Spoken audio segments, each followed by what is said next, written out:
Hello, everybody, and welcome. It's quite fitting in some ways that I get the graveyard shift only a couple of days after Halloween.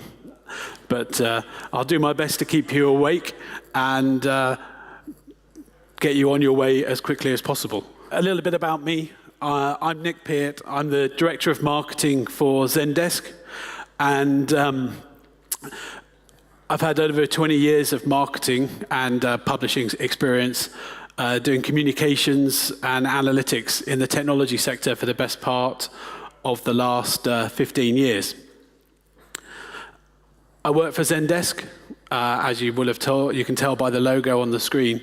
And so how are we qualified to talk on customer service? So for those of you that don't know us, I'll take you through a couple of snapshots about Zendesk to put some flavor around the topics that I'll be talking about in the coming minutes. First off, I have to put my hand up. We do sell customer support software. It's what we do, it's how we've built our business, and it's all we do. We're currently providing support for over 20,000 customers worldwide, and a lot of their data will be shared with you in the coming minutes. Our customers around the world are renowned for delivering great customer experiences. They're leaders and experts in customer engagement and delivering a really engaging experience that brings the customer into the brand and allows them to live and breathe it a bit further. So what does 20,000 customers add up to? Well, it adds up to over 1 million over 100 million end user customers. So our customers have got registered people, their end users, that get support from them, and there's over 100 million of them. Those 100 million generate over 500 million interactions with us, and we call those tickets. They're good or bad, and we shouldn't overlook the fact that often a customer support activity starts with something that's good in just as many cases as it starts with something that's bad. Around the world, we've got customers, our customers have got their customers, so we're qualified to look at multicultural and multi-language.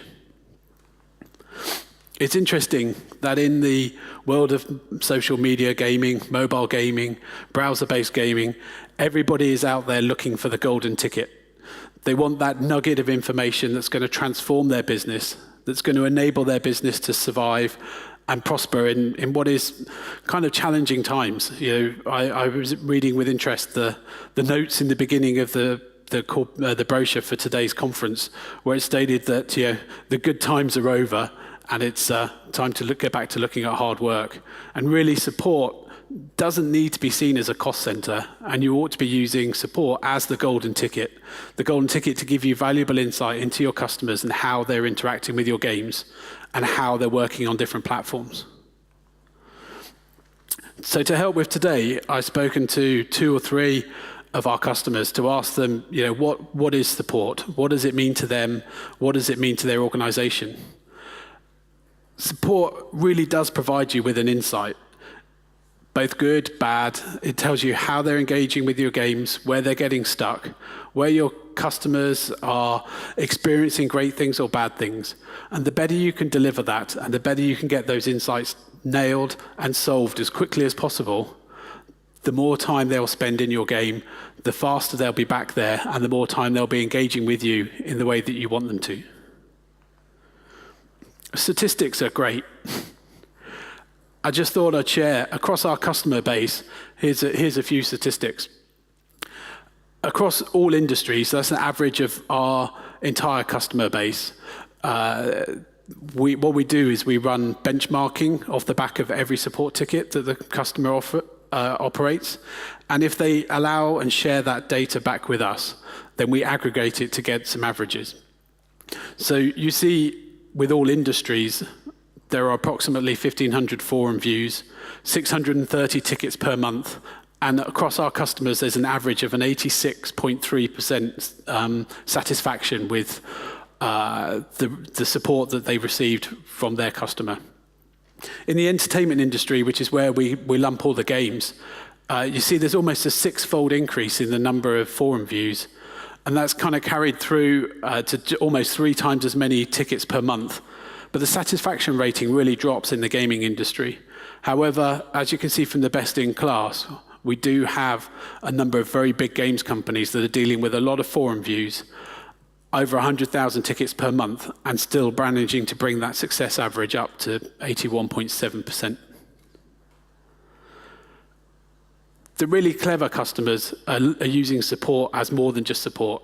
They're using it as a forum to listen to their customer, to understand who they are, what they're doing, and what they're up to. And then taking what they've heard and applying some analysis to it to enable them to build bigger and better customer support and self-help knowledge bases. They're really focusing on delivering a faster response time, because ultimately it's that response time that drives the engagement level with your audience, and it's that response time that keeps their satisfaction interested and peaked. And use all the channels, don't neglect any. This is really important in the mobile space, is because often we get caught up with the really cool, shiny devices, the great new experiences, and we start focusing down on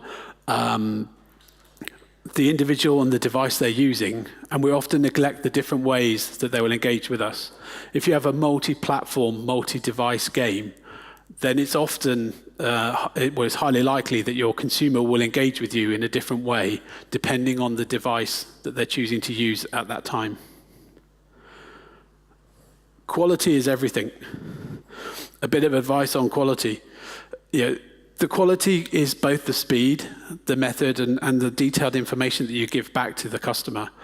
Our games customers tell us that when you're dealing with people on mobile devices, the response times to social media need to be extremely rapid. It's very easy for them to move from a game on a mobile device to Twitter and to other channels, which to either vent their frustration or hopefully share their enjoyment of the game. Implementing satisfaction channels and surveys and putting processes behind all of the results that you get back is really important. It enables you to drive that insight back into the business. And all times, you should always be reviewing the performance and the backlog that your agents are receiving. Rockstar Games was interesting because in this world of data, where we like to look at the satisfaction index and those types of things, it's often a comfort blanket that we use, and we go, oh, it's great. Today, I received a 95.2% satisfaction rating. Our average rating is really high. But if you take the time to actually ask an open-ended question so that your customers, your gamers are providing you with detailed insight, take the time to actually read it.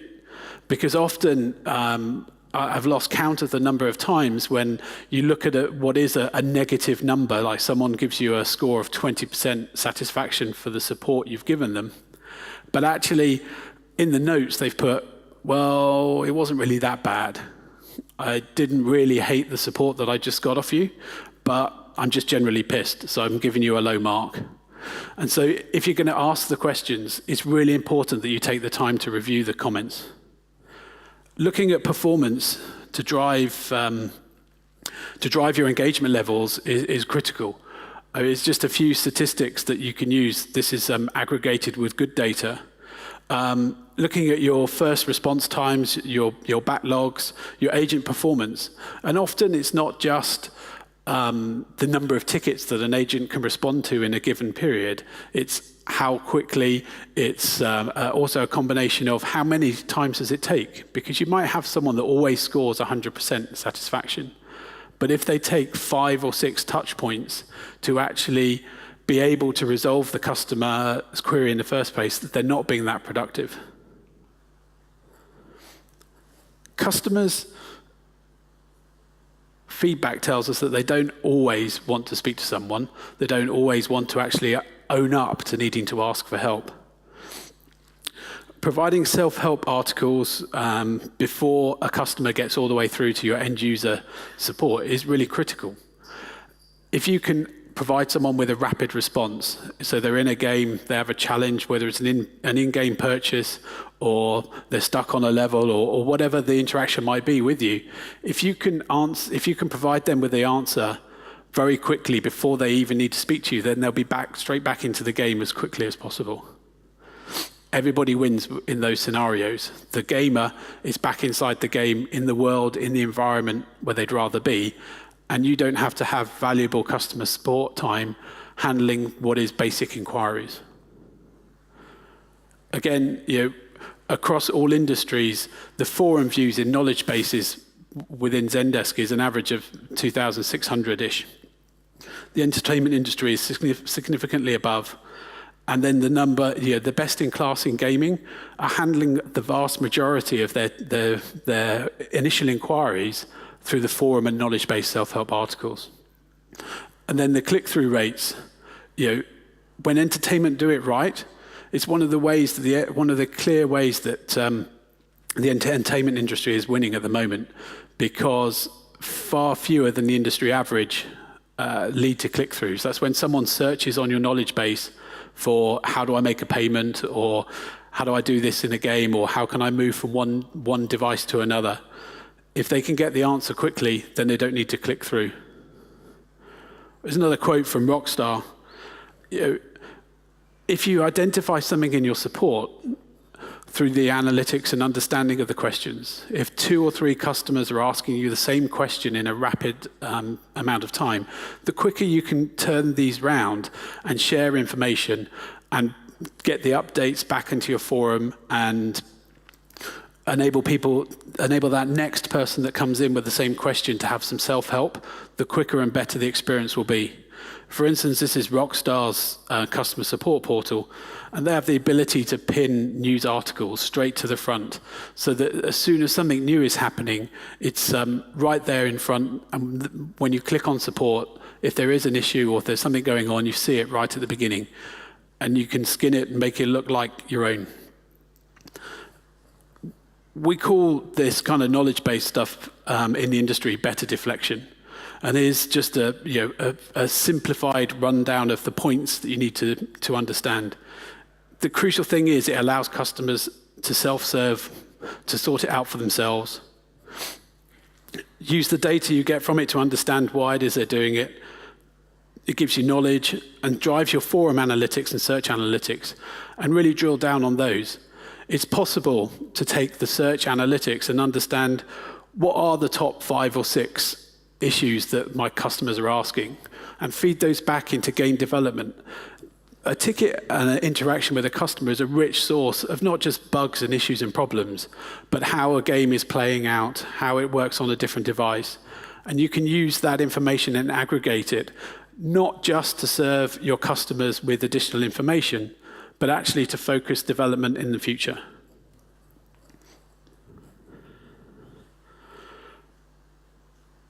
So we had the golden ticket earlier on, and this kind of quote kind of sums it up, really. Most people view customer support as a cost, and their staff that respond to customer issues as a cost center within an organization. But actually, it's much more than that. It's an opportunity, and if not an actual invitation for you to engage with your customers, to understand their points, to understand how they're working with you, why they're working with you, and how you can work with them better. Across all industries, in terms of how productive agents can be, our industry average is currently 530 tickets per agent per month that is being handled across the industry.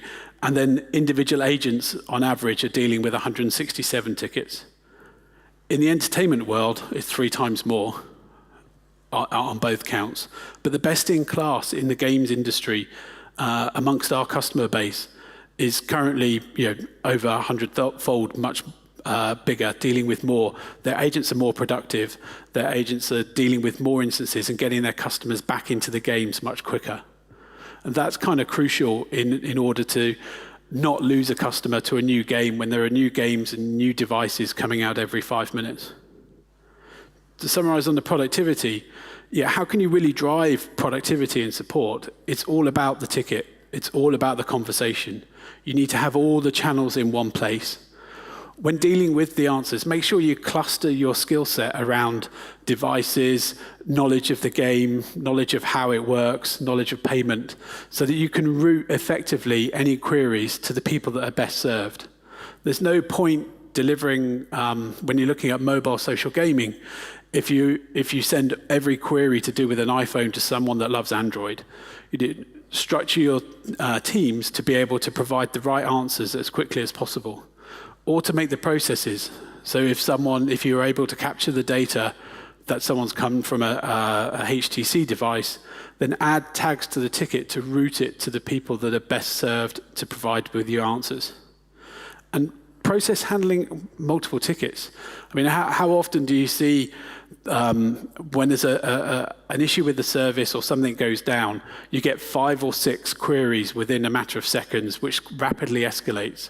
So find ways to automate the process so that you can deal with a master problem and update everybody without having to multiply your processes.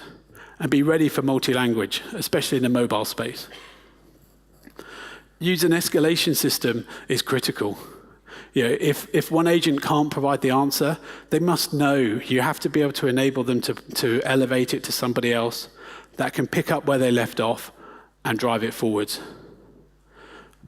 First response time is critical. It's quite alarming, some of the hours that it takes to get back in the entertainment space. Approaching 60 hours to respond initially to a customer is frankly amazing. But however, the score on the ability to solve the problem first time. Now, whether that really is true or whether people just give up waiting, unfortunately, we can't tell. But most people will die before you get back to them if your support time is taking over 60 hours. Multi-devices, we're talking about mobile social gaming. There's just 5 up there on the screen that are all different. They all have different screen sizes, different functionalities. And they all have different communication channels bolted on behind them. If you're going to build these channels into your games, then try to build support into the mobile games so that you can actually take people directly from the environment they're in, directly into your support system, whatever it is, so that you can get back to the customer really quickly and really efficiently. And it's interesting to talk about channels and talk about mobile devices, because the newspapers are full of people saying the smartphone is here and asking questions of when did you last make a phone call on your smartphone. So I just want to kind of recap on one last thing to do with channels, is that the telephone is yesterday. Is that right? It's interesting that as the more we speak to social mobile gaming people, the more we speak to the latest generation, the kind of thought that the voice is dead and no one uses the phone. We only care about the really cool channels. We only want to communicate using Twitter and Facebook, online browsers, live chat, and things like that. We don't care about phone. But actually, we've been looking at some statistics that say, hang on a minute and take a step back. The customer, the faceless customer that you have, is sitting there.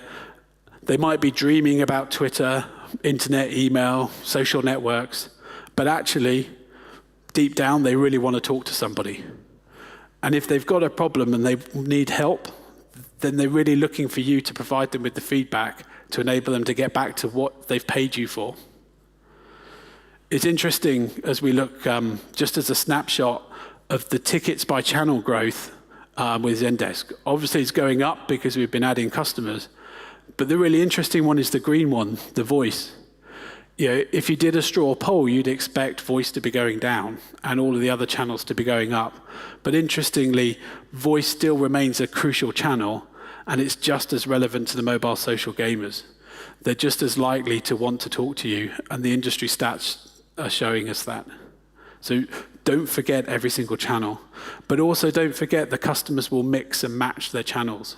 They might initially tweet some frustration, but then they'll email you with more detailed information. They might like to post on your Facebook page that they've reached a new level, and those positive interactions. But if they get stuck, especially if there's an issue around trust, around payments or those kind of things, customers like to speak to human beings. They like to feel that there's somebody there that has empathized with their challenge, that has understood who they are and where they're going and how they can be better. What's interesting is when you look at the customer satisfaction results from the different channels. And again, especially in the mobile world, we're all too eager to say, hey, let's focus on voice, or let's focus on Twitter or email. But the satisfaction results, when you close an issue that's been relayed by voice, are the highest of all core channels that we measure. Over a third higher than Facebook and where you would traditionally expect the social gamers to be. And it's kind of an interesting statistic. In terms of conclusions, so that we can draw it all into one thing. Customer support is an opportunity to engage your audience. It's not just a cost. If you just take away 4 things, these are those. Quality needs to be maintained and, if possible, improved. Don't sit back on your laurels. The harder and faster you can work to make sure things are better will improve the customer service experience. If you make it beautifully simple, they will come. The easier you make it for your customers to engage and reach out to you and for you to give them results and service, the easier, the more you'll get from it and the more they'll get from it. And speed is of the essence when it comes to delivering great customer service. The single biggest takeaway, and it's the credo that we live by in terms of customer service, is keep it beautifully simple. Make it as easy as you possibly can.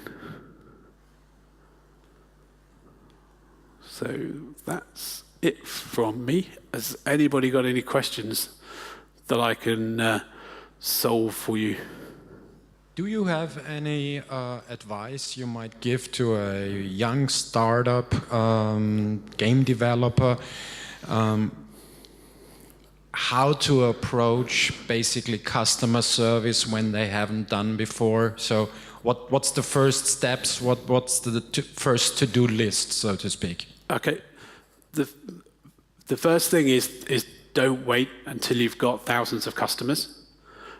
Start today. Start when you've only got one customer, and try to open the channels for them to feed back to you, and keep all of that information in one place. From our perspective, in terms of Zendesk, you keep all of your conversations with your customer in one place. And if you start today with your beta program or your circle of friends that you're sharing your game with, as they ask you questions, they will be the same questions that real customers will ask you. So turn those initial questions, the very first question someone says, into a forum post.